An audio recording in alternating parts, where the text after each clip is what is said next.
están? ¿Cómo están? Bienvenidos a otro nuevo capítulo de Nada Está Dicho, el programa que pasa por Kik, que lo hacemos con mi primo Nicolás, y que tiene la idea de hacernos preguntas, de poder preguntarnos por absolutamente todos los aspectos de la realidad. Bueno, esta es la tercera edición. Muchas gracias por toda la gente que nos estuvo apoyando, que nos estuvo dejando sus comentarios. Recuerden que estamos en vivo todos los sábados a las 18 horas por Kik en este canal, y también lo pueden ver en YouTube. Así que para la gente que lo está viendo en Kik, sepan que lo pueden ver en YouTube, y la gente que está en YouTube, sepan que lo pueden ver en Kik a las 6 de la tarde.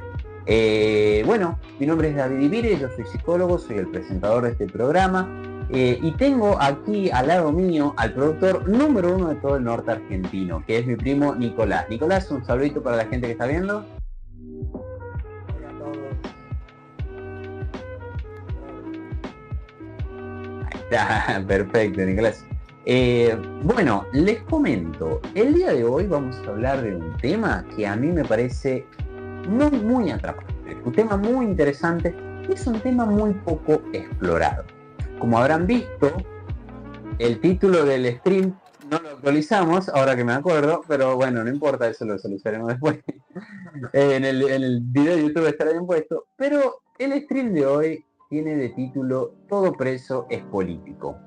Esta frase es una canción de Patricio Rey sobre Redondito de Ricota, y en realidad es un puntapié para poder hablar sobre la prisión, sobre la cárcel, sobre el sistema penal y todo lo que uno se imagina que es, piensa que es, tal vez no termina cumpliéndose en la realidad.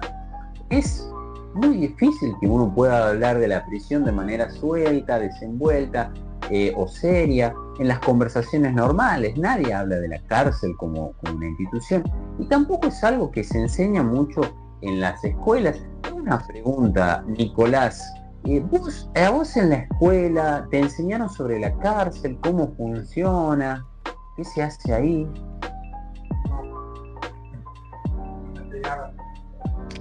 ¿Y qué sabés de la cárcel?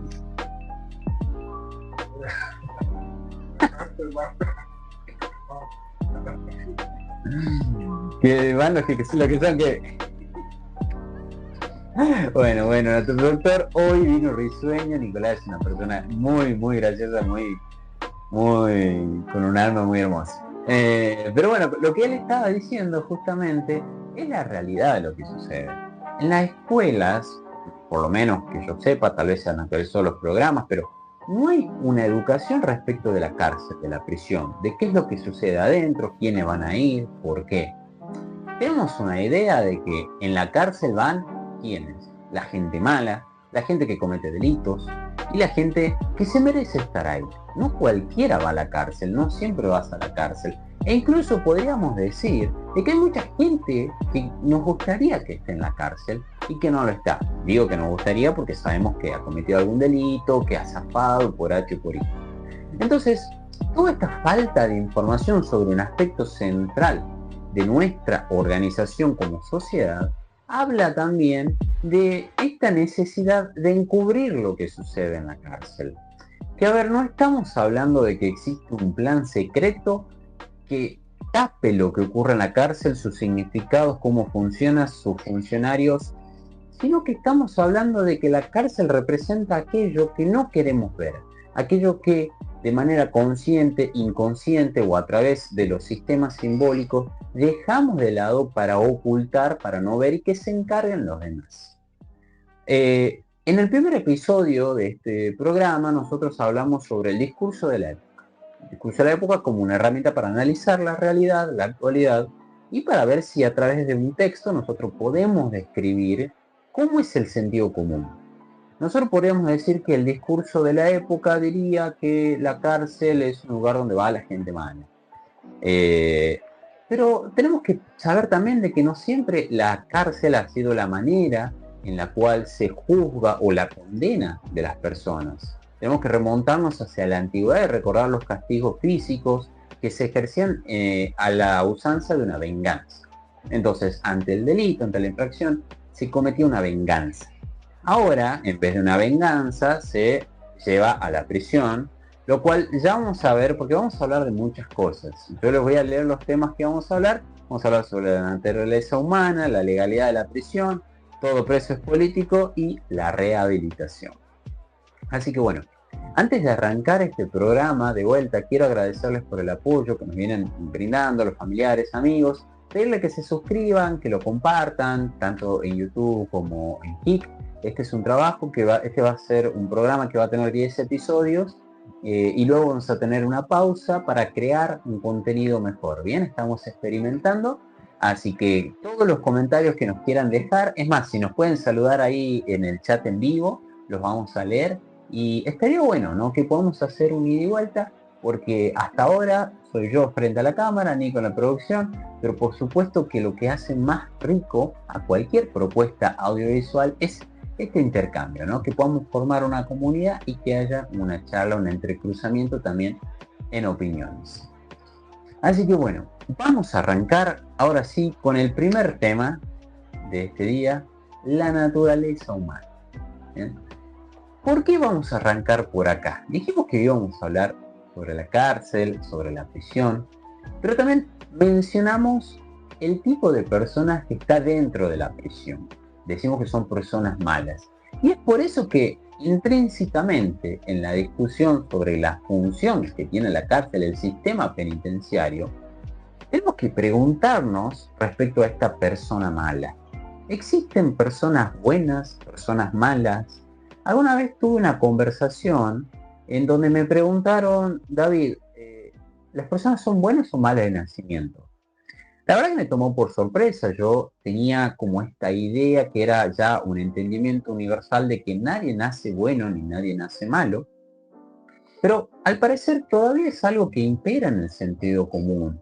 El hecho de decir, bueno, tal vez desde nacimiento traemos un germen de la maldad, un germen de la bondad, que va creciendo por su propia cuenta, que no necesita de factores externos y que una persona, nosotros al momento de nacimiento, podemos decir si es buena o mala. Creo, o me parece mucho más prudente entender, aparte también pensando en todo lo que uno va aprendiendo, ¿no? En la vida, a partir de los diferentes estudios, de que no existe tal cosa como un germen del bien o un germen del mal con el que nacemos.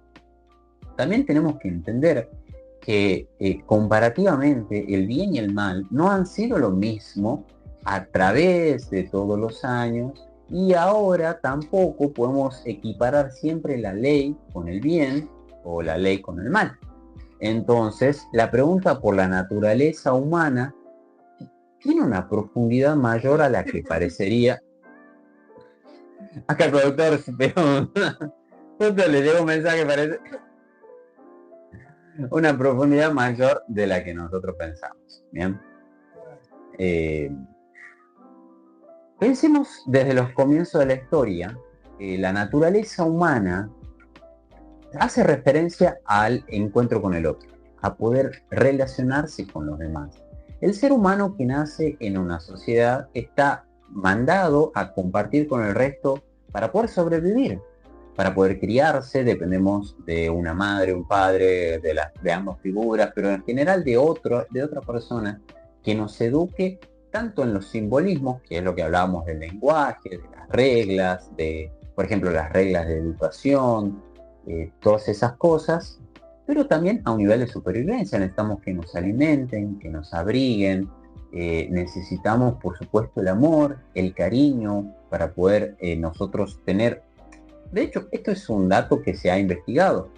Había una investigación muy famosa, mira, no recuerdo ahora el nombre, sobre chicos, bebés que iban al orfanato. Bebés que quedaban sin padre y madre, eran quedados en un orfanato y terminaban falleciendo cuando los dejaban en una incubadora y solamente iban y los alimentaban. En cambio, los bebés que sobrevivían eran aquellos que recibían muestras de cariño, gestos de confianza, caricias. Entonces, esos detalles de amor son importantes para que las personas crezcan. Ahora, ¿qué tiene que ver todo esto con la cárcel? Bueno, tiene mucho que ver, porque a partir de esa educación es que nosotros conocemos las reglas. No puede existir una prisión, no puede existir una cárcel pensada como un castigo, si no existe una noción que divida lo que está bien y lo que está mal. Aún más lo que es normal y lo que es anormal. Pensemos que hubo una época en la que simplemente tratar de llevar adelante estudios científicos era condenado como brujería o diferentes tipos de condenas que recibían un castigo, y al mismo tiempo hubo otra época donde estudiar religión era condenado con un castigo. Entonces, tenemos muy clara la comparación ahí en la historia sobre cómo el bien y el mal van rotando de eje. Entonces no podemos atribuirle a una persona un germen del bien del mal. ¿Esto qué significa? Que la persona que está en la cárcel no es una persona que no puede cambiar su modo de ser, su modo de sentir, su modo de vivir. Partimos desde esa base porque está dentro de la legalidad misma de la prisión, que ya lo vamos a ver cuando leamos un poquito sobre la ley que da lugar a las cárceles, pero entendiendo esto de la persona, de la naturaleza humana. La naturaleza humana no es buena o mala. Han atravesado diferentes reglas, formas de constitución que nos llevan a respetar de mejor manera o de peor manera las reglas. Pero hagamos un ejemplo. Yo creo que estaremos todos de acuerdo en pensar de que la vida es el derecho más grande. Matar está mal. Es más, si hay algún delito que realmente nos conmueve, son los asesinatos, los delitos violentos. Sin embargo, al mismo tiempo, podemos pensar en la guerra como una suerte de delito legal, una suerte de violencia legalizada, en la que, como las circunstancias a través de las cuales nosotros ejercemos esa violencia han cambiado, creemos que están bien. Obviamente esto desde una perspectiva, ¿no? Pero podemos hablar de diferentes ejemplos. Si matar está mal entre la sociedad, ¿por qué eliminar a otra sociedad está bien? Lo mismo la idea de la defensa propia. Si bien una persona siendo violenta hacia mí y yo me defiendo con violencia, entonces socialmente está aceptado, pero es el mismo hecho. Entonces, si el mismo hecho, dependiendo de las circunstancias, es aceptado o no, entonces la persona debe ser juzgada en base a esas circunstancias también que le han llevado a cometer tal o cual delito. Esto no quiere decir, por supuesto, de que una persona, por cuestiones de la vida, no haya tenido oportunidades o lo que sea, deba que quedar en libertad. Tenemos que separar lo que es ese juzgamiento de la persona al juzgamiento del hecho. El hecho, cuando se comete el delito, sí necesita un castigo, necesita una reprimienda. ¿Para qué? Para que sea disuasoria, para que no lo vuelvan a cometer, y también para marcar la responsabilidad. Vivir en sociedad no implica solamente esta necesidad, sino también una responsabilidad que cumplir con la otra persona. Entonces, cuando uno analiza la naturaleza humana, ya dijimos de que no es que una persona es intrínsecamente buena o mala, sino que está condicionado de cierta manera por su contexto. Eso no le limita la responsabilidad. Entonces, el sistema penitenciario que nosotros creemos como sociedad tiene que tener en cuenta eso. Tiene que castigar el hecho, no tiene que castigar a la persona, sino que tiene que buscar este reacondicionamiento, si se quiere, para poder integrarse en la sociedad, porque si no, estaríamos frente a una paradoja diferente. Porque si nosotros decimos que un acto es tan horrible que no se puede recuperar o que la persona es eminentemente mala, entonces la prisión también deja de ser efectiva. ¿Por qué nosotros le daríamos comida, asilo, trabajo, educación a una persona que consideramos que ha perdido su carácter de persona por el hecho que cometió? Directamente, la prisión debería ser una suerte de purgatorio hasta la pena de muerte. ¿De qué sentido tiene la pena de cadena perpetua en una sociedad que busca que la prisión no sea un estado de vida final, sino un proceso para luego una reinserción en la sociedad? Y esas son algunas de las paradojas que tiene la cárcel y que tienen que ver con la naturaleza humana. Recordando el tema de esta primera parte, ¿no? Vamos a ver el video número 1 para que tengamos un pequeño ejercicio sobre algunas de las investigaciones psicológicas que se hicieron sobre la persona.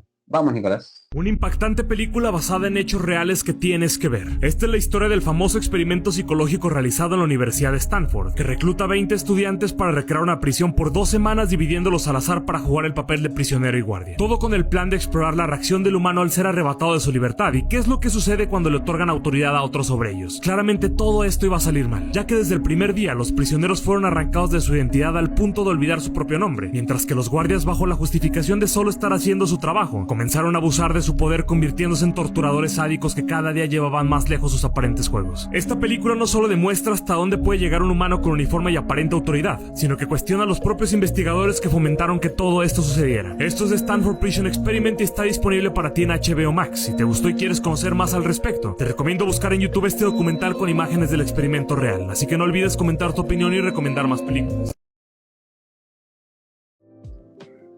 Bueno, ahí vimos el tráiler, en realidad una recomendación de lo que es esta serie de HBO que se llama El Experimento Stanford, que está basado en el caso real, de este experimento. Como habrán escuchado, el experimento consistía en poner a estudiantes de la Universidad de Stanford, psicológicamente sanos, digo las comillas porque es difícil decir eso, en general, digamos, en donde los ponían en la prisión y los dividían, ¿no? Uno era el prisionero, otro los policías. Y lo que pasó en este experimento es que los policías han adoptado una crueldad de la cual no había antecedentes particulares. Entonces, de lo que estamos hablando es que este contexto, tanto para los prisioneros como para los policías, le generó un cambio en su comportamiento, un condicionamiento muy diferente en su manera de pensar, al punto tanto incluso de que los prisioneros enfrentaban casos de despersonalización, es decir, olvidaban su nombre, olvidaban que estaba todo actuado. Cuando intervenía un psicólogo o un sanitarista, los mismos que le recordaban, che, esto es una ficción, no es de verdad. La misma persona se sorprendía porque el contexto, el condicionamiento era tan extremo que hacía realmente un efecto en la dimensión subjetiva de la persona. Y esto es algo que tiene que ver con la naturaleza humana también. Estamos hablando de qué es una persona, qué es la subjetividad, todo aquello de lo que nosotros pensamos de nosotros mismos, nuestro ser, nuestro yo, cómo soy, cómo son los demás, forma parte de una visión de un aspecto subjetivo de la realidad, que nosotros vamos conformando a partir de nuestra historia personal, de las cosas que nos pasan y cómo las procesamos.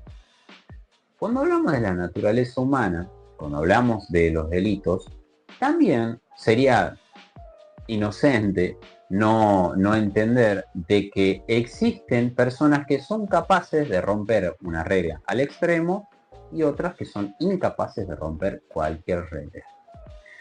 Un modelo muy utilizado entre psicólogos para diagnosticar es el modelo de series complementarias, que a partir de la observación, del intercambio, va definiendo tres tipos de estructuras que son universales, que pueden ser, que son para todas las personas y que la persona tiene una de esas tres: neurótico, psicótico y perverso, o algunos dicen borderline, bueno, diferentes discusiones. También tenemos otros modelos como el DSM, que los clasifica como enfermedades mentales, diferentes formas de verlo, ¿no? Pero me quedo con esta dimensión de neurótico, psicótico y perverso, para hacer una aclaración en cuanto a la subjetividad. Por ejemplo, las personas neuróticas, todo esto obviamente es súper resumido, ¿no? Pero las personas neuróticas son aquellas que pueden y que están en contacto con esa ley, y que esa ley le puede generar angustia, preocupación, pero lo van expresando de diferentes maneras sin perder la noción de la realidad.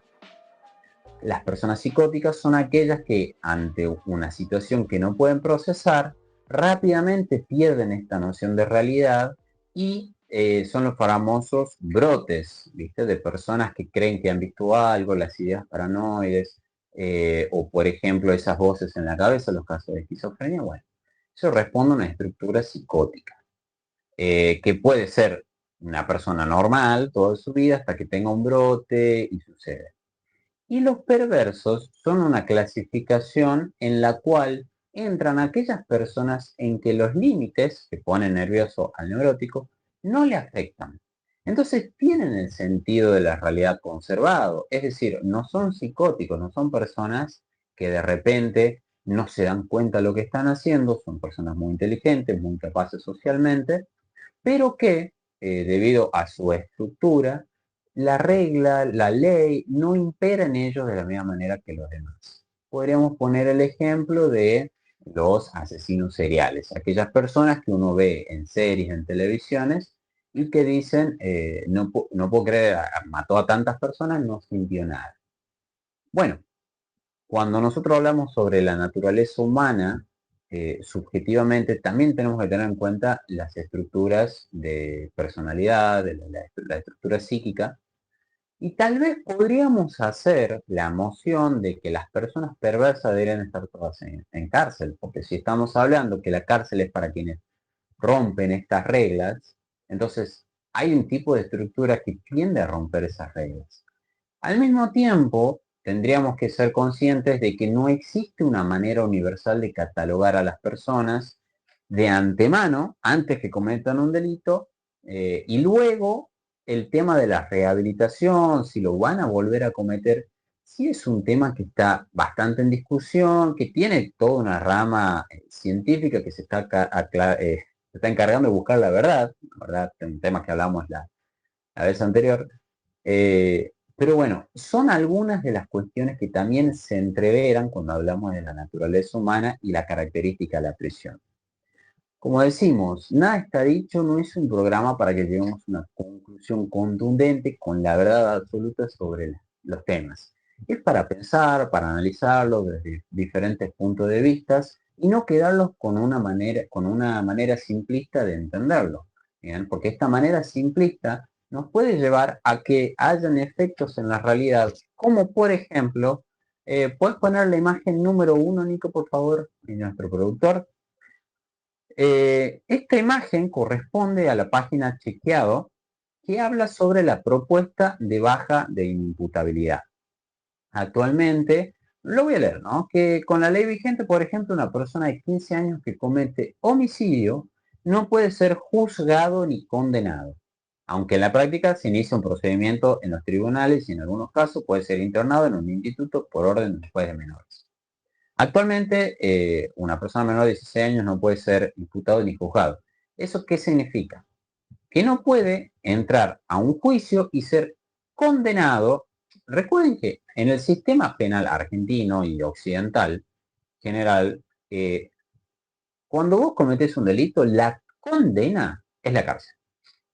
Entonces, a partir de 16, a través de un juicio y de 16, 18 hay una reglamentación particular también, pero a partir de 18 años, cualquier delito que se cometa, si se considera que se cometió, la condena es la cárcel.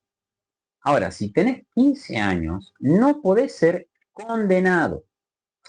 Igual vas a juicio, igual hay un proceso, no puede ser juzgado como mayor, pero bajo la lógica de la tutela, bajo la lógica tutelar, puede ser internado en una institución que comúnmente se llama penal de menores, que intenta ser un espacio para que ese joven, que todavía es muy joven, que todavía tiene un montón de aprender, que está en plena adolescencia, que atraviesa un montón de procesos, tenga la posibilidad de poder rehabilitarse. Lo vamos a decir así. Y después vamos a entender por qué es importante que se lo haga en la juventud. En cambio, con el nuevo régimen que está proponiendo el gobierno actual, los adolescentes de 14 y 15 años podrían ser imputados, procesados y condenados a una pena de prisión. La posibilidad de aplicar penas más duras o privativas de la libertad está más restringida a delitos graves y sujeta a condiciones y controles.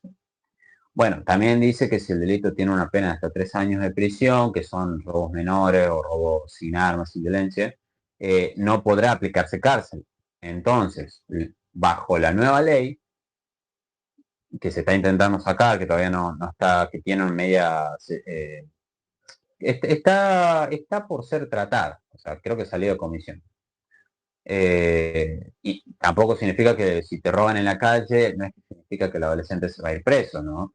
Eso también tiene que ver un poquito con cómo se publicita ciertas cosas y cuál es la verdad detrás de esa, y es por eso que es importante tener una mirada crítica y leer de qué se tratan las cosas. Pero bueno, volviendo al tema, la baja de la imputabilidad no resuelve ninguna clase de conflicto. La baja de la imputabilidad toma esta idea de que la naturaleza humana es buena o mala, o que es irrecuperable, capaz que uno dice, bueno, no nace malo, pero se vuelve malo y es irrecuperable. Si hay otras condiciones externas, va a actuar de la misma manera, estamos hablando de que una persona no cambia. Ese concepto, ese paradigma es el que se aplica acá, muy diferente y claramente, a ver, claramente se puede demostrar que no es así. Este experimento Stanford, que lo que hace es demostrar que una persona normal puede volverse mala, también nos enseña que una persona mala puede volverse normal, o al menos es el mismo principio que opera, ¿ya? Solo que es difícil replicar condiciones tan perfectas como para que puedan darse. Simplemente como para pensar esto de la baja inimputabilidad como algo que realmente sirva. Ahora, vamos a cambiar de tema. Vamos al tema número 2 y vamos a ocultar la imagen número 1. Ahí está, la legalidad de la prisión. Y vamos a ver la imagen número 2. La imagen número 2 es la ley de ejecución de la pena privativa de la libertad. Es la ley que instituye la prisión como, estoy con una lapicera porque tengo acá la anotación, que instituye a la prisión como, digamos, como parte del Estado, digamos, que la ley que la sanciona. Le hago una pregunta, señor productor. ¿Usted conoce a alguien que haya estado en la cárcel o que esté en la cárcel ahora? ¿Y fuiste alguna vez a conocer la cárcel, la prisión? Bien. Bueno, como dice nuestro señor productor, que le debe pasar a un montón de gente, uno no conoce estos espacios carcelarios, tal vez no conoce gente que haya estado en la prisión, o si conoce, inmediatamente genera un corte del vínculo, entonces, no, vos estuviste en la prisión, yo no quiero juntarme con vos, porque qué van a decir de mí, o porque claramente sos una mala influencia. Bueno, todo ese tipo de cosas que se van hilando una tras otra, tienen un efecto también en estas personas privadas de libertad. Pero vemos qué dice la ley en su artículo número 1. La ejecución de la pena privativa de la libertad, en todas sus modalidades, tiene por finalidad lograr que el condenado adquiera la capacidad de respetar y comprender la ley, así como también la gravedad de sus actos y de la sanción impuesta, procurando su adecuada reinserción social, promoviendo la comprensión y el apoyo de la sociedad, que será parte de la rehabilitación mediante el control directo e indirecto. El régimen penitenciario deberá utilizar, de acuerdo a las circunstancias, todos los modos de tratamiento interdisciplinario que resulten apropiados para la finalidad enunciada. Si alguien pensó o pensaba que la cárcel era para que se pudran los criminales ahí, lamentablemente el primer artículo de la ley dice que no. La cárcel es un espacio de paso. Está hecha para que las personas salgan de la cárcel. Esto es muy fácil de decir, ¿no? No puedo sentirlo, pero me imagino la sensación de una persona que ha tenido un familiar fallecido, porque en un robo lo han matado, por lo que sea, tener que escuchar esto, tener que escuchar que la persona que mató a ese ser querido entra de paso y sale en cualquier momento. No hace falta irse tan lejos. Cualquier víctima podría decir eso del sistema penal. Pero al mismo tiempo forma parte del entendimiento que nosotros hacemos de la cárcel del penal. Lamentablemente nosotros no entendemos, nuestro entendimiento de la cárcel, de la prisión, está asociada a esto que hablábamos al principio, a lo que queda de lado, a lo que queda asignado como lo malo. Pero si en cambio nosotros desde el comienzo, desde nuestra educación, entendiéramos esto de la cárcel, tendríamos, no te digo que una perspectiva, no que la víctima no sufriría, obviamente, no estamos hablando de eso, pero la perspectiva del perdón, la perspectiva de nuestro rol, sería un poquito diferente. No estoy diciendo nosotros nos tenemos que hacer responsables de todas aquellas personas que están privadas de la libertad. Por supuesto que no. Pero negar nuestro rol es negar la ley, por un lado, y también negar la importancia de aquello que nosotros podemos generar y de lo que generamos desde la indiferencia. Como les digo, si una persona ha cometido un crimen y todos sus amigos se van, ¿qué amigos le quedan? Otros criminales. ¿Cuál es el proceso de reinserción que se da ahí? ¿Cuál es el proceso de disciplinamiento, si queremos utilizar una palabra polémica, pero disciplinamiento, que puede tener esta persona sin sus pares? Podríamos también decir, bueno, pero claramente si está en la cárcel es porque no entiende las leyes, tiene malas amistades. Bueno, pero ¿cómo salimos de esa situación? Porque recordemos, si la prisión debe ser el castigo, debe ser un lugar para que se quede toda la vida, cabe preguntarnos otra cosa, ¿por qué sostendríamos eso con el dinero del Estado? ¿Por qué le daríamos comida, vivienda a personas que queremos que vivan sufriendo? Hay una paradoja ahí que no es tanto que se presente como una paradoja, sino que es nuestra manera de entender la prisión genera esta paradoja. La prisión es clara, es un lugar de paso, tienen condena, tienen que pagar, tienen que hacer ese servicio a la comunidad, justamente la libertad es un valor, entonces se lo saca de la libertad para castigarlo por un lado, para evitar que sean una amenaza a otras personas, pero principalmente para reeducarlo, como ustedes ven acá en la ley, en ningún momento dice que una condena, un castigo, se sobreentiende, pero se lo saca para resociabilizarlo. Entonces, si yo tengo a alguien que quiere que vaya a la cárcel, desde ya tengo que entender que va a ir un tiempo y que tengo que estar dispuesto a perdonar.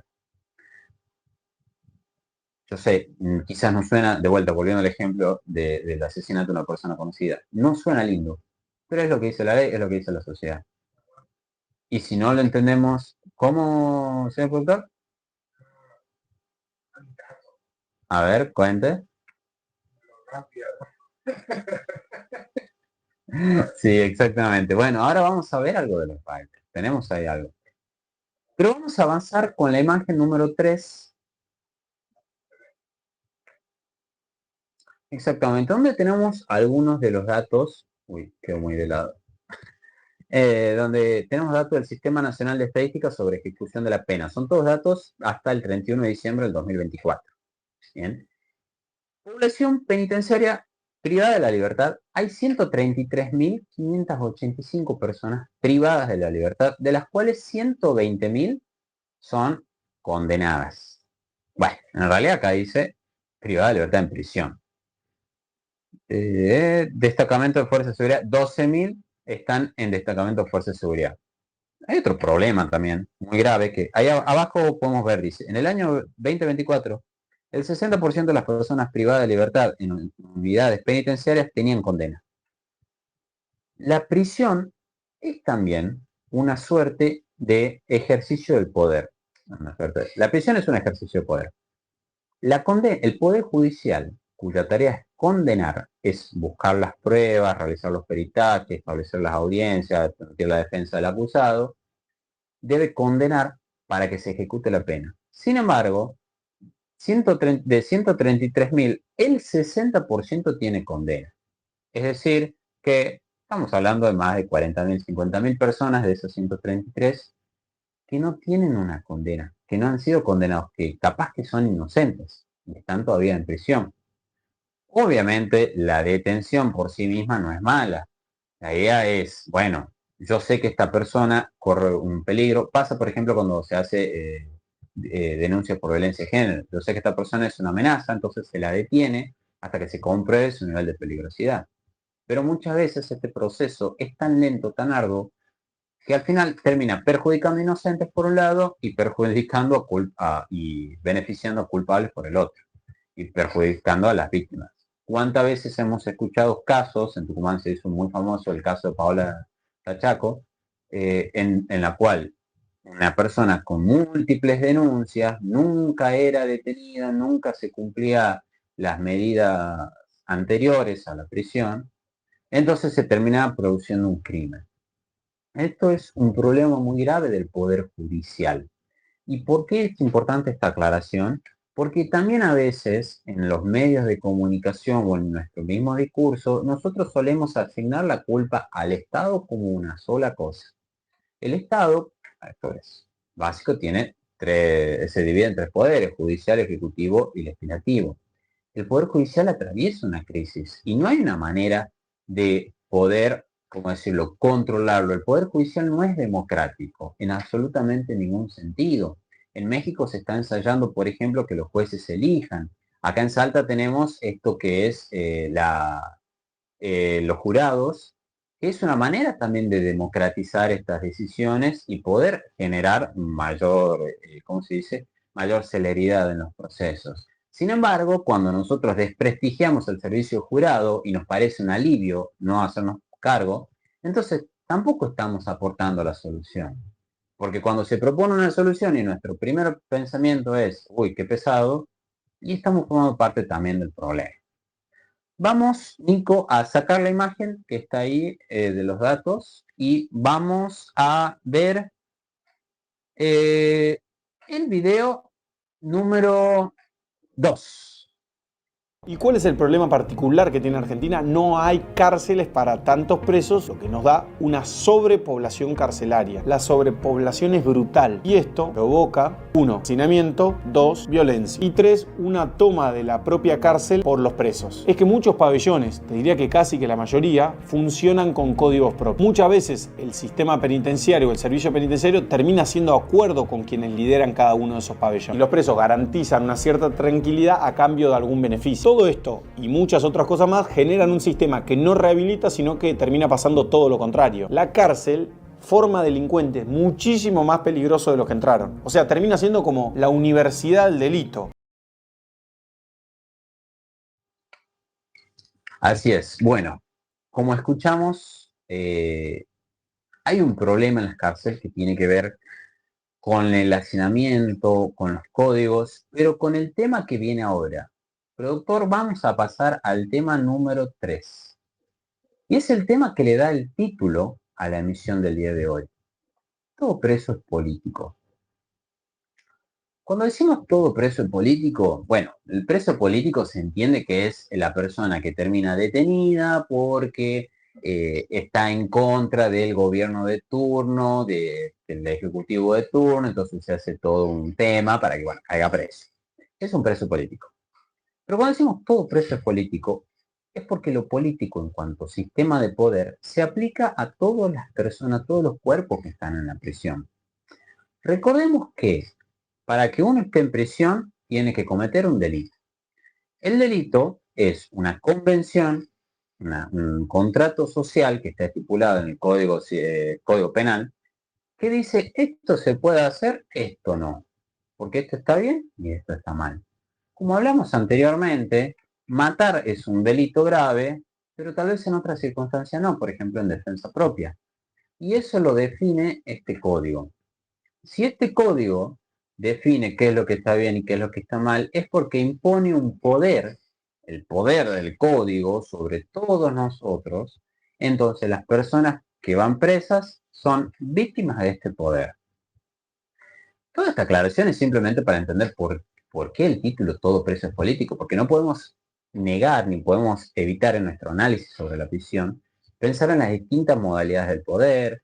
Hablamos recién de lo que sería la baja de imputabilidad, entonces estamos sometiendo a estos jóvenes al poder de este código penal y, por eso venía también en el video como disparador, lo estamos llevando a un lugar que funciona de una determinada manera, con ciertos códigos, con cierto tipo de relaciones, Hablábamos recién la importancia que tenía no separarnos de nuestro, no sé, familiar, amigo que ha quedado preso. Hay muchas cuestiones morales en el medio, nos toca decidir si, bueno, somos también víctimas de eso. Obviamente uno siempre está a favor de la víctima, pero bueno, tenemos que entender también de que estas personas van a salir en algún momento, tienen que salir en un momento, y que requieren que una persona afuera los recoja. Porque si no, ocurre esto que veíamos en el video. El penal se convierte en una universidad del delito. Si nosotros hoy, y esto es un pensamiento popular, lo podemos escuchar en muchos lugares, si hoy decimos que salen peor de la cárcel, ¿por qué los queremos meter más jóvenes a la cárcel? ¿Cuál es la lógica de eso? Más temprano queremos enseñarle a aquellos que no queremos que aprendan. Y si no queremos que sea una universidad del delito, entonces, ¿qué estamos haciendo para eso? ¿Tapándonos los ojos y no entendiendo cómo funciona la prisión? Hay una explotación muy grande de los medios audiovisuales, o sea, de las series, de las películas, sobre la vida de la prisión. La prisión ya no es parte de la sociedad, es parte de una película o de una serie, es parte de nuestro consumo. Y ese es un gran problema que termina llegando a esto que mencionaba el periodista del video, termina siendo una universidad de criminales porque todos les damos la espalda. Entonces, ¿cuáles son los lazos que tienen? Otras personas que han sufrido lo mismo, que han padecido lo mismo, que tienen esta relación con la ley, que no es la misma que puede tener yo o puede tener otra persona. También, cuando hablamos de que todo preso es político, que el delito es una opresión del poder, que está definido por este código, también parecería que hablamos de cosas muy lejanas. Pero, sin ir más lejos, cuando uno sale a manejar y ha tomado alcohol, está cometiendo un delito. Cuando uno sale sin los papeles, está cometiendo un delito. ¿Cuántos delitos comete uno en la vida diaria que nos disculpamos y bajo esta idea de la libertad de la justicia de que no corresponde, nosotros nos defendemos? Bueno, lo mismo podrían argumentar otras personas, porque si bien obviamente las situaciones son muy diferentes, la lógica del delito del poder es esa.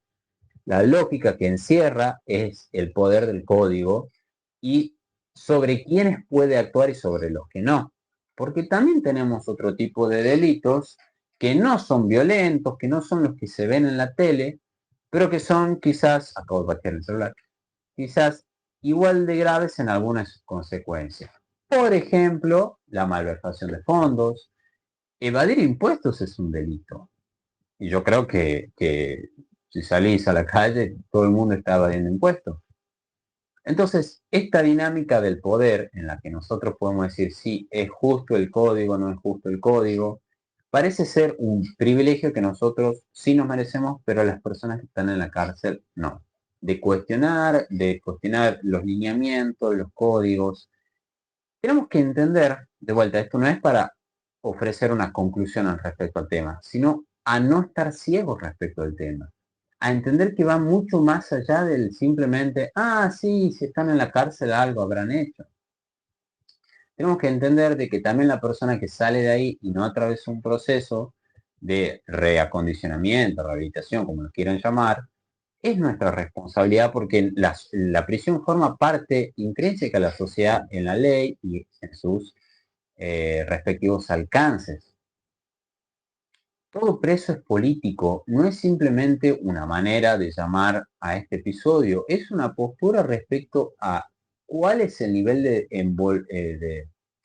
de involucramiento que debemos tener con la cárcel, con el sistema penitenciario, como sociedad. Y hago mucho hincapié en la sociedad porque creo que sería, no hace falta ni aclarar que es algo que debemos exigir al Ejecutivo, al Legislativo y al Judicial.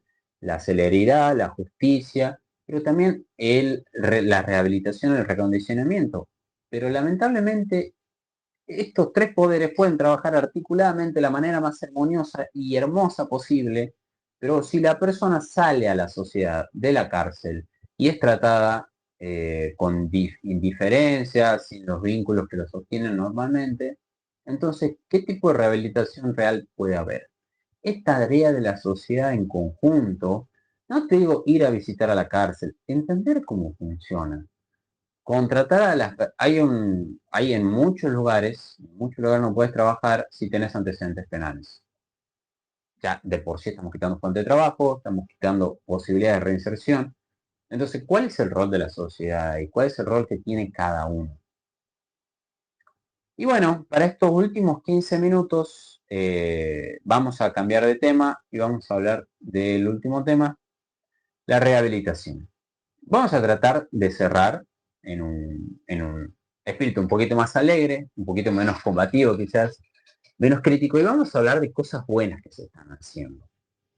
Vamos a ver el video, productor, el video número 3, por favor.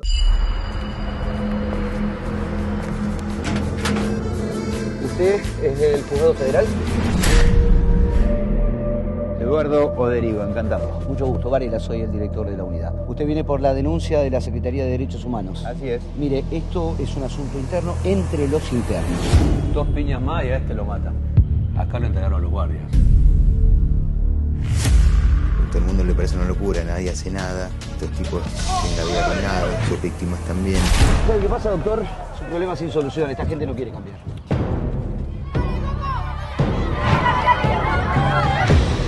Usted le está diciendo que le quiere enseñar rugby a los internos. Exactamente. ¿Son tranquilos o no? Pará, ¿por qué te vas? Vení. Vení. ¿Vamos a taclear? Pasá la pelota. Bien. ¿Qué pasa? ¿Contagiosa la boludez del rugby ahora? No hay ninguna boludez. Espero que no me dejen de comprar, muchachos, ¿eh? ¿No era que no iba a venir más este tipo? ¿Qué es esta mierda? ¿Que lo ibas a desanimar? Yo les dije que lo guarden acá. ¿Dónde van a meter todo esto si no? En el orto. Y ahora me entero que cada vez van más internos a las prácticas. Están las pelotas en el armario.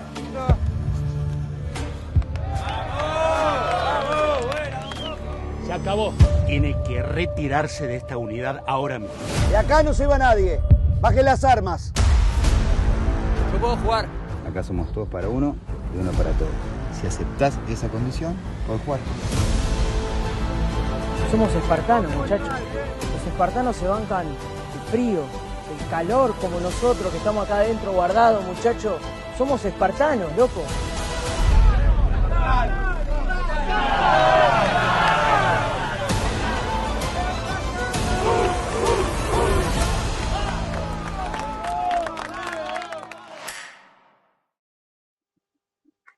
Bueno, parte de traerles, en otro momento veíamos recorte de video, pero la idea de traerles esto, como el primero que vimos, que vienen de diferentes series, es también para compartir de manera más interactiva, por ahí más entretenida, algunas de las ideas que uno va desarrollando acá.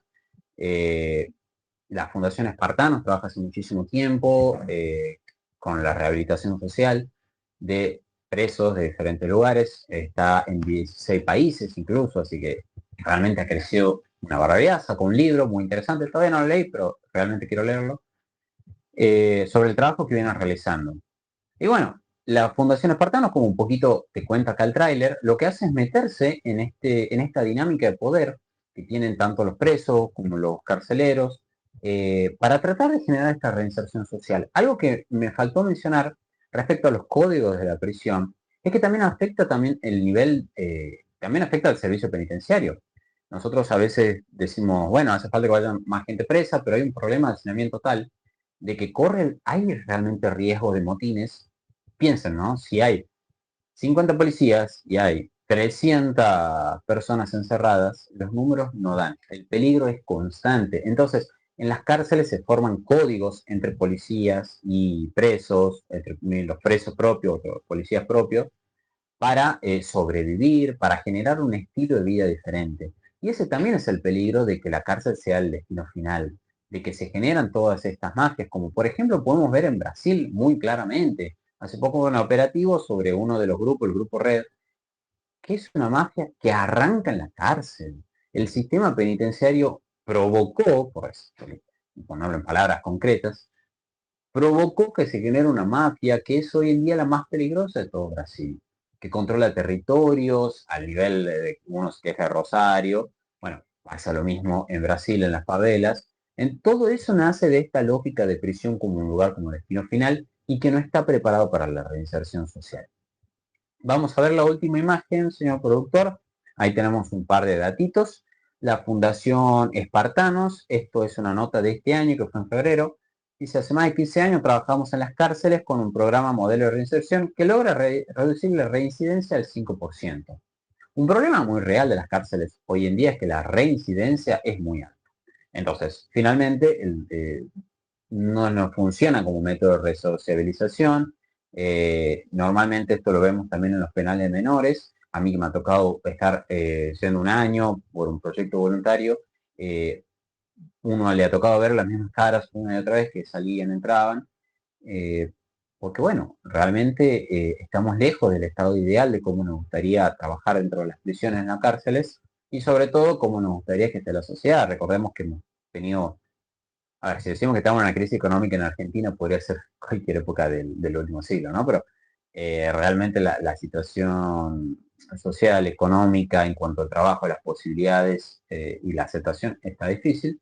Entonces, la Fundación Espartanos, a través del deporte, logra cumplir aquello que es el sueño de todos los que pensamos una cárcel como un paso, o la cárcel como un programa más bien de tutelaje, o quizás de una perspectiva más subjetiva, ¿no? Dice, momento. Casi se me rompe la computadora. Nuestro enfoque se basa en 4 pilares fundamentales: el rugby, la espiritualidad, la educación y la reinserción laboral. Esos son los 4 pilares a largo. Entonces, con esos 4 pilares, que lo puede realizar un equipo de rugby, entonces también lo podemos realizar nosotros como sociedad conjunta, y realmente podemos tener muy buenos resultados. Les invito a leer el libro, ver la serie y a entender de que las personas en prisión no son de naturaleza malvada, que son parte de un sistema político que define cuáles son los presos que quedan ahí y los que no.